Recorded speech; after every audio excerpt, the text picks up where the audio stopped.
Bonjour et bienvenue dans votre revue d'actualité de ce vendredi 17 janvier 2020. Écho de la tanière, le Sénégal affronte en mars prochain la Guinée-Bissau pour le compte de la troisième journée des qualifications de la CAN 2021. Mais le coach des Lions, Aliou Cissé, veut que le match soit délocalisé au stade Aline Sitoé Diatta de Ziguinchor. Le sélectionneur n'est pas emballé par l'état de la pelouse du stade Léopold Sédar Senghor. Toutefois, il reste suspendu à la décision de la fédération qui étudie la proposition. Concernant l'actualité des Lions à l'étranger, en Coupe de France, Bordeaux a été crucifié hier soir par les anciens joueurs du championnat sénégalais qui évolue actuellement au Pau FC en National 1. Il s'agit de Moustapha Nam, un ancien joueur de l'AS Douanes qui a ouvert le score. Yankouba Djardjouf, un joueur gambien formé aux Générations Foot, a signé donc le deuxième but sur une passe décisive de Chertidiane Sabali. Un autre Grenat, Mamadou Lamine Gueye, aussi formé par le club de Déni Biramdao, a creusé l'écart avec le troisième but. Score final 3-1, la colonie sénégalaise envoie le Pau FC en huitième de finale. Info Mercato à présent, Babacar Gueye du Paderborn a été plus sur le banc que sur le terrain durant la première partie de la saison, avec seulement 109 minutes de jeu en 3 matchs comptant une titularisation. Son rapport n'a pas été des meilleurs pour permettre aux promus de rester en Bundesliga en fin de saison. Son prêt est alors évoqué au niveau du club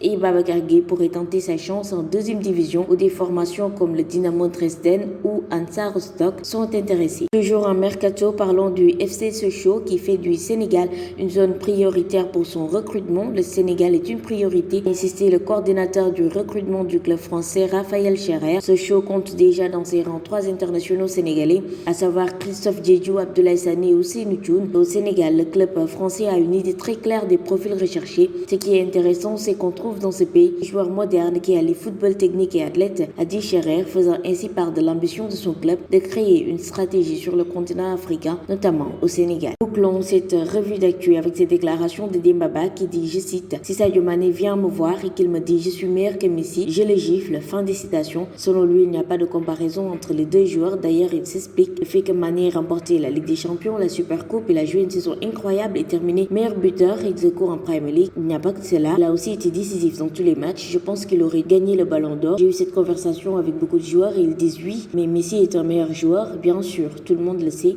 Même Sadio, s'il vient et qu'il me dit qu'il est meilleur que Messi, je le giflerai et lui dirai tais-toi garçon et assieds-toi. Mais en 2019, selon moi, il a eu une meilleure saison, s'est expliqué l'ancien joueur de Chelsea. C'est tout pour aujourd'hui, rendez-vous lundi, Inch'Allah.